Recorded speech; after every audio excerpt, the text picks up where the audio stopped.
Eu amo minha vida. Eu te amo tanto, Gary. Nunca vou esquecer o dia em que nos conhecemos.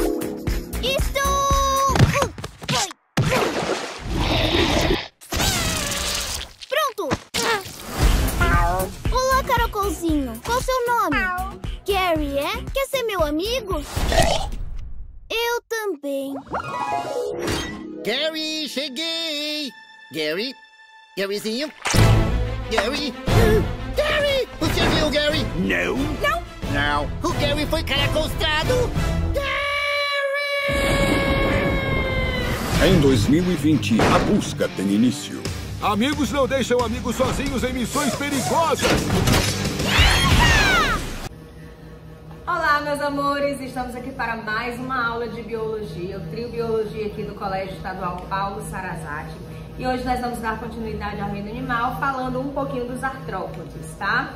Começar dizendo que os artrópodes são subdivididos em 4 grandes grupos: os quelicerados, miriápodes, crustáceos e insetos.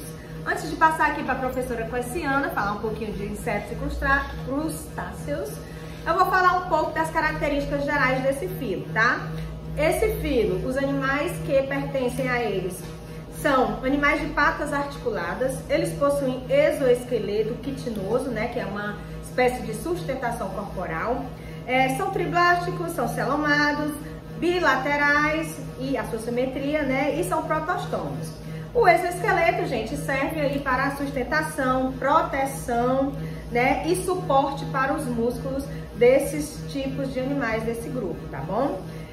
O exoesqueleto, ele sofre tipos de mudanças temporais, né, chamadas de equidise, que também pode ser chamado de muda, tá? E isso acontece, né, na fase de crescimento desses animais, tá certo? Exemplo dessa equidise é que esse crescimento ele vai sendo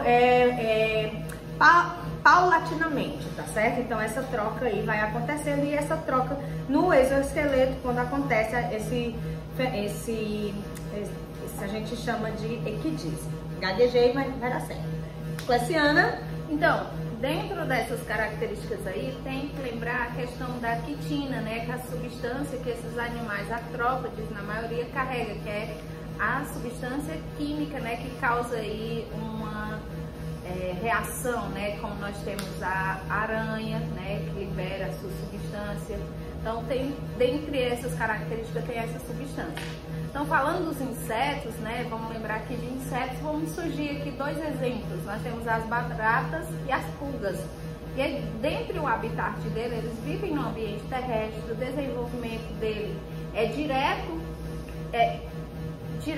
e indireto, né? A parte da formação do corpo, ele tem um corpo formado por cabeça, tórax e abdômen.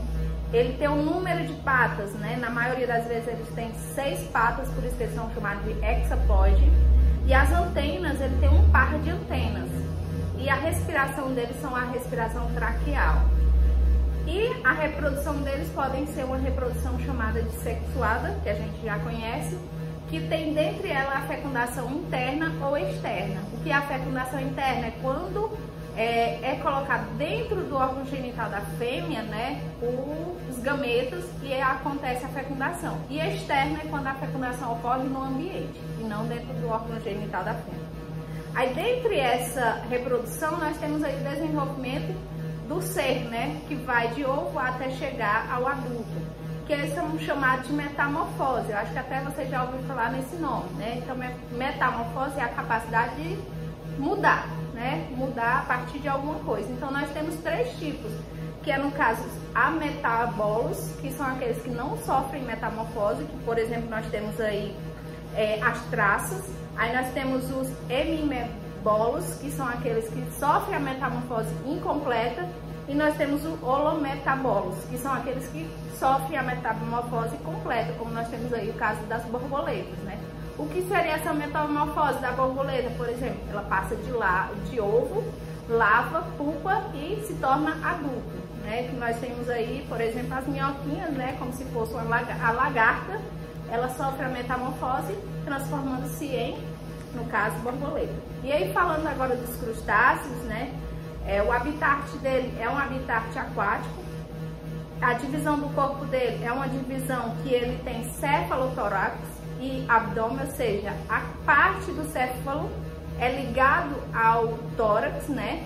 E aí ele tem um abdômen. A divisão, no caso, o desenvolvimento do corpo dele é direto e indireto. O número de patas, ele varia, né? Até 5 patas. Na maioria das vezes eles surgem com 5 pares de patas, ou seja, no total aí 10 patas, né? Uma variação. E ele tem aí 2 pares de antenas, no caso, os parezinhos das anteninhas dele. E a respiração dele é branquial, tá? E a reprodução deles são sexuadas, do mesmo jeito dos insetos. Agora a gente pode continuar falando ainda dessa parte dos artrópodes, né? Agora com a professora Diane vai continuar o conteúdo. Bom, vou falar um pouquinho dos quelicerados, né? Que são aqui os representantes dos aracnídeos. Exemplos dos representantes são as aranhas, os ácaros, escorpiões, carrapatos. Esses animais desse grupo possuem o corpo, no seu corpo, né? É um cefalotórax e abdômen, né?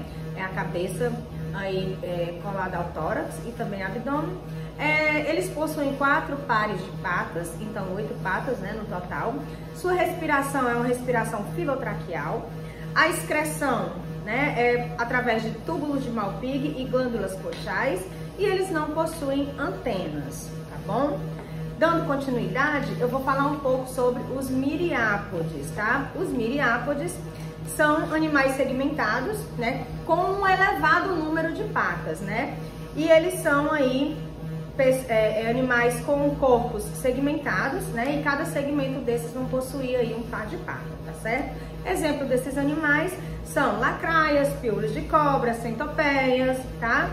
E os miriápodes, eles são subdivididos em 2 grandes grupos, os quilópodes e os diplópodes. Quais são a principal diferença entre esses 2 grupos?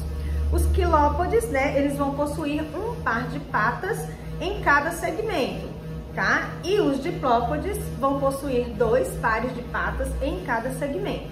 Exemplo dos quilópodes, centopeias e lacraias. Exemplos dos diplópodes, emboás e piolhos de cobra, que vocês podem estar acompanhando também aí essas imagens no livro didático de vocês. Agora nós vamos... E esse conteúdo vai começar aí da página 168, tá? Do livro de vocês.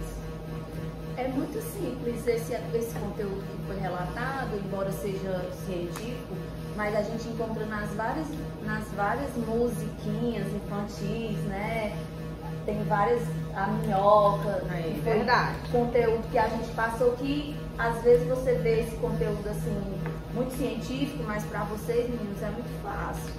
É só no dia a dia, né? Na época que tá chovendo aqueles induá, né? Que a gente chama, né? Que tá ali, quando cuida, tá cheio de bichinhos pretinhos, cheio de patinhas, né? Não, nada mais é do que um diplópode. Agora, pra gente encerrar, né, nosso capítulo sobre os invertebrados, a professora Gerlane agora vai falar um pouquinho sobre os equinodermos. Bem, os equinodermos, equino, vem do latim equino, que significa animais cobertos por espinhos. E dermo vem de pele. Como são eles? Onde eles vivem? Eles são animais marinhos, com movimentação lenta. Eles são sésseis. O que é sésseis? Sésseis são animais que ficam presos a pedras, a objetos no ambiente marinho.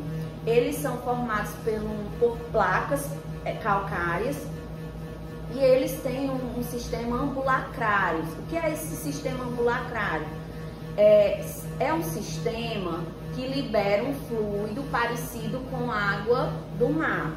Eles têm em média 7.000 espécies e, exemplo, pepino do mar, estrela do mar. Eles não têm uma cabeça, eles são triblásticos, eles são celomados, eles têm simetria bilateral na fase larval e a radial na fase adulta. São deuterostômio, por isso que eles têm um sistema digestório completo.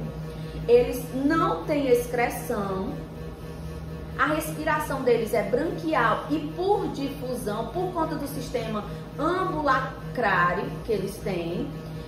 O sistema nervoso é por um anel nervoso e a reprodução deles é sexuada e o desenvolvimento é indireto. Portanto, eles têm a fase larval.